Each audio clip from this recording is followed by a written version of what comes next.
इसी संदर्भ में आज जमात-ए इस्लामी हिंद ने लोकसभा चुनाव के नतीजे को देखते हुए प्रेस कॉन्फ्रेंस यहाँ पर बुलाई थी। हमारे साथ बातचीत करने के लिए इंजीनियर सलीम साहब मौजूद हैं। इंजीनियर साहब, प्रधानमंत्री मोदी तीसरी बार अपना कार्यकाल संभालने जा रहे हैं। मेरा सवाल यह है कि 10 सालों तक मुस्लिम संगठनों ने और खासतौर से जमात इस्लामी ने दूरी बनाए रखी। क्या अगले 5 साल कुछ विशेष होने जा रहे हैं या ट्रैक रिकॉर्ड वही रहेगा? देखिए, मसला दूरी और नज़दीकी का नहीं है, और ये जो इलेक्शन है, इस इलेक्शन ने साफ मैसेज ये दे दिया है कि अब आवाम ने लगाम इस मुल्क के हाथ में ले ली है। आवाम ने जो पार्टी रूलिंग पार्टी थी उसको भी क्लियर मैसेज दिया है कि हम आपको इतनी छूट नहीं दे सकते कि आप देश को नफ़रत के रास्ते पर ले जाएं, आप देश को समाज को बांटने के रास्ते पर ले जाएं, और हमारे असल इश्यूज़ जो हैं, महंगाई और बेरोज़गारी और दूसरे जो इश्यूज़ हैं, उनको आप एड्रेस न करें। ये क्लियर मैसेज दिया, और अपोजिशन को भी ये मैसेज दिया है कम सीटें देकर कि अपोजिशन को भी अपना रोल प्ले करने की ज़रूरत है, अपोजिशन को भी अपनी कमियों को सुधारने की ज़रूरत है। तो जमात इस्लामी हिंद सिर्फ हुकूमत से नहीं, तमाम पार्टियों से और हुकूमत से भी ये बात कह रही है कि जिस मकसद के लिए इन पार्टीज़ ने, आवाम ने आपको चुना है, उस पर आप फोकस कीजिए। तो जो अच्छे काम होंगे हुकूमत के, उन कामों की तायद की जाएगी। पहले भी हम कहते रहे हैं, और जहां आवाम के ख़िलाफ़ कोई बात होगी, कॉन्स्टिट्यूशन के ख़िलाफ़ कोई चीज़ होगी, इस देश के लिए नुकसानदेह कोई चीज़ हुकूमत पॉलिसी बनाएगी या कोई कदम उठाएगी, तो हमेशा की तरह हम पहले भी आवाज़ उठाते रहे हैं। हुकूमत को हम करेक्ट करने की कोशिश करेंगे, हुकूमत को अपोज करने की कोशिश करेंगे। क्या डायलॉग के रास्ते पे जाएंगे या डेडलॉक बना रहेगा? नहीं, डेडलॉक पहले भी नहीं है, हमारी तरफ से तो खुला ओपन है। अगर हुकूमत हमसे कोई बात चाहती है बात करना, तो ये तो आवाम में हुकूमत कोई मांगने जाने की चीज़ नहीं है। वो हुकूमत अगर हमसे बात करना चाहती है तो हमारे रास्ते हमेशा खुले हुए हैं, हमने कभी मना नहीं किया, हमने कभी इसका दरवाजे बंद नहीं किया। आज भी हम बात करने को तैयार हैं, बशर्ते कि बात इश्यूज़ पर हो। बात सिर्फ ये दिखाने के लिए ना हो, सिर्फ फ़ोटोज़ के लिए ना हो, सिर्फ अपनी इमेज सुधारने के लिए कुछ लोगों को एक साथ बिठाकर कुछ फ़ोटो लेकर इंटरनेशनली उसको पब्लिसाइज़ करना, वो मकसद ना हो, बल्कि इश्यूज़ पर बात हो। आज भी हम तैयार हैं, पहले भी तैयार थे, हमने कभी अपनी तरफ से दूरी नहीं बनाई है। लेकिन हम गलत पॉलिसीज़, चाहे वो हुकूमत में बैठे हुए लोग करें या अपोजिशन जो आज अपोजिशन में है वो करें, गलत चीज़ के खिलाफ हम हमेशा आवाज़ उठाते रहे हैं, अभी भी उठाएंगे। देखिए इंजीनियर सलीम साहब, मोदी 1 और 2 बिल्कुल डिफरेंट था। 3 में इसकी चाबी माना जा रहा है कि एक तरफ अमरावती में होगी, दूसरी तरफ बिहार में होगी, क्योंकि बिहार में चिराग पासवान है, नीतीश कुमार हैं, मांझी हैं।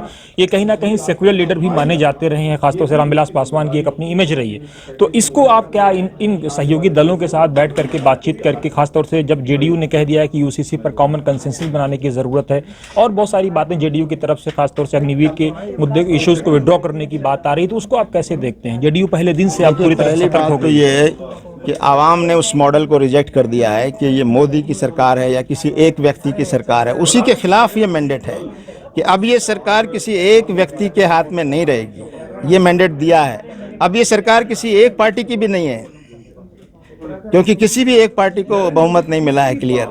अब ये सरकार एक कोएलिशन की सरकार है, और उसमें सबको मिलकर काम करने का मैसेज दिया है। तो इसलिए अब जिम्मेदारी सबकी बनती है, और हम सबसे बात करेंगे। हम तो सबसे बात करना चाहते हैं, और हम तो सबको, आज के प्रेस नोट में हमने सबको कहा है, अपोजिशन को भी कहा है, हुकूमत से भी कहा है, NGO से भी कहा है, मीडिया से भी कहा है, आवाम से भी कहा है। तो हम तो सबसे बात करना ही हमारी असल जिम्मेदारी है, लेकिन ये कि बात इश्यूज़ पर होनी चाहिए। एक मेरा आखिरी सवाल, जिस तरह से चंद्रबाबू नायडू ने हज को लेकर के हाजियों की मदद की बात कही है, मुस्लिम रिजर्वेशन की वो लगातार वकालत करते आए हैं, तो ऐसे समय में आप लोग क्या देख रहे हैं? एक तरफ ये है, दूसरी तरफ मुसलमानों की जो नुमाइंदगी है वो कहीं ना कहीं डे बाई डे घटती जा रही है। बीजेपी के यहाँ एक भी सांसद नहीं है, उनके पूरे सहयोगी दलों को अगर मिला करके देखा जाए 293 में। एक तरफ इंडिया अलायंस में 23-24 सांसद आए हैं, जबकि 80 के आसपास होने चाहिए अगर पॉपुलेशन प्रोपोर्शनल रिप्रेजेंटेशन की बात हो तो। देखिए, ये बात आपने कही है, बहुत सही बात है कि इस वक्त जो एनडीए है, एनडीए में जितने लोग एमपीज इलेक्ट हुए हैं उसमें एक भी मुसलमान नुमाइंदा नहीं है। तो ये इस मुल्क के लिए बहुत अफसोस की बात है, और ये मैसेज जो है ये एक साफ तौर पर जाता है कि ये मुल्क कैसे तरक्की कर सकता है, कैसे मजबूत हो सकता है जब उनकी नुमाइंदगी न हो। लेकिन आप देख रहे हैं कि इस मरतबा जो नुमाइंदगी हुई है, 24 एमपीज़ मुस्लिम अलग अलग पार्टियों से चुनकर आए हैं, और 4.4% उनका परसेंटेज बनता है, 14% से ज़्यादा यहाँ मुसलमान हैं। तो ये एक बीमार और कमज़ोर डेमोक्रेसी की अलामत है कि कोई ग्रुप, कोई तबका जो है वो बहुत पुअरली रिप्रेजेंट किया जाए और इंटेंशनली उसके रिप्रेजेंटेशन को कम करने की कोशिश की जाए। तो ये एक मैसेज सामने आया है। लेकिन मुसलमानों की जो मेच्योरिटी है, मुसलमानों ने इस नाजुक मरहले में अपने रिप्रेजेंटेशन को यकीनन वो अहम है, लेकिन उसको तरजीह देने के बजाय हमने इस बात को सबसे ऊपर रखा है कि ये मुल्क गलत रुख पर जा रहा है। इस मुल्क को गलत रुख पर रोकने के लिए चाहे हमें हमारा रिप्रेजेंटेशन अगर इस वक्त कुछ कम भी होता है तो उसको हम गवारा कर सकते हैं, लेकिन मुल्क को गलत रुख पर जाने नहीं देंगे, नफ़रत की सियासत को आगे नहीं बढ़ने देंगे, समाज में जो डिवीज़न है उसकी सियासत को हम रोकेंगे। तो इसके लिए मुसलमानों ने बहुत मैच्योर तरीके से अपना रोल अदा किया है। और अब ये जो पार्टियां हैं, मैं तो कहता हूं कि सिर्फ अपोजिशन पार्टीज़ ही नहीं, बल्कि अब खुद बीजेपी जो है उसको भी हम ये कहते हैं कि वो भी अपने रवैये पर विचार करे, वो भी उस रास्ते को छोड़कर और इस देश का संविधान जिन वैल्यूज़ को बढ़ाता है उस वैल्यूज़ वाले रास्ते पर वो आए, तो मैं समझता हूँ उनके लिए भी अच्छा होगा और मुल्क के लिए भी अच्छा होगा। इंजीनियर साहब, एक चीज़ और ब्रीफ में बताएं कि जैसे मुरादाबाद की सीट थी, वहाँ से भी एक मुसलमान जीत सकता था, और इंडिया अलायंस ने भी कई सारी ऐसी सीटें हैं जहाँ पर मुसलमान उम्मीदवार बन सकते थे लेकिन टिकट नहीं दिया।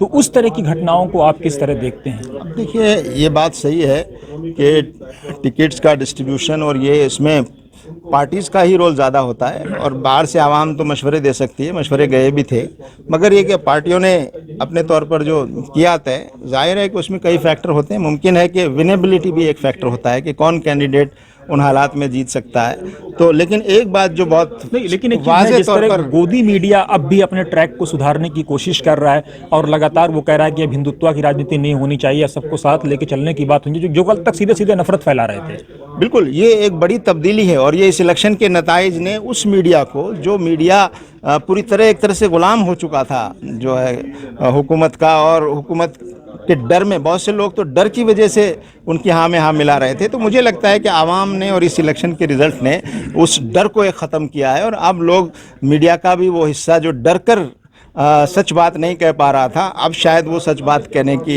हिम्मत और हौसला उनमें आएगा, ये हम उम्मीद करते हैं। तो इसका मतलब आपको लगता है कि अब चाबी सिर्फ बीजेपी के पास नहीं होगी बल्कि सारे घटक दलों के पास होगी, इसलिए एक कमज़ोर सरकार होगी जो जनता के लिए मुफीद होगी? बल्कि मैं कहता हूं कि अब आवाम ने एक तरह से पार्टियों पर भरोसा करने के बजाय आवाम ने लगाम अपने हाथ में ली है। ये इस इलेक्शन का सबसे बड़ा मैसेज है कि अब आवाम कंट्रोल कर रही है कि किस पार्टी को क्या करने की ज़रूरत है। ये मैसेज साफ तौर पर दिया गया। यकीनन हुकूमत तो इलेक्टेड लोग ही चलाएंगे, पार्टी के लोग ही चलाएंगे, लेकिन आवाम ने इस इलेक्शन में ये साबित किया है कि डेमोक्रेसी में असल जो चीज़ है वो आवाम की ताकत है, और आवाम ने अब ये लगाम अपने हाथ में ली है।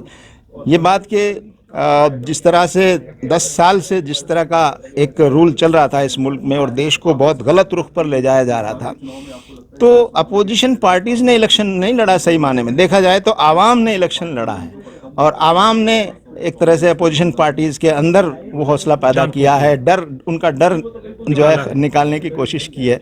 तो ये इलेक्शन आवाम ने लड़ा है, और आवाम ने किसी पार्टी के खिलाफ नहीं लड़ा है, बल्कि नफ़रत की सियासत के खिलाफ, डिक्टेटरशिप के खिलाफ, और इस मुल्क को समाज को टूटने से बचाने के ख़तरे को देखते हुए आवाम ने जो है अपने हाथ में लगाम ली है। बहुत शुक्रिया। तो ये थे इंजीनियर सलीम साहब, जिनका साफ कहना है कि इस देश की जनता ने चुनाव लड़ा है और जनता ने अपने फैसले खुद दिए हैं, क्योंकि इस चुनाव से पहले जिस तरह से कर्नाटका को लेकर खबर आ रही थी कि सरकार वहाँ पे बदल सकती है, खासतौर से महाराष्ट्र को लेकर जिस तरह की अब हलचल शुरू हो गई है, तो जाहिर सी बात है ये संकेत कहीं ना कहीं ऐसा है जो बीजेपी के लिए एक बड़ा संकेत है कि आने वाले दिनों में जोड़ तोड़ की राजनीति की जगह डेवलपमेंट की और विकास की और भाईचारे की बात होनी चाहिए।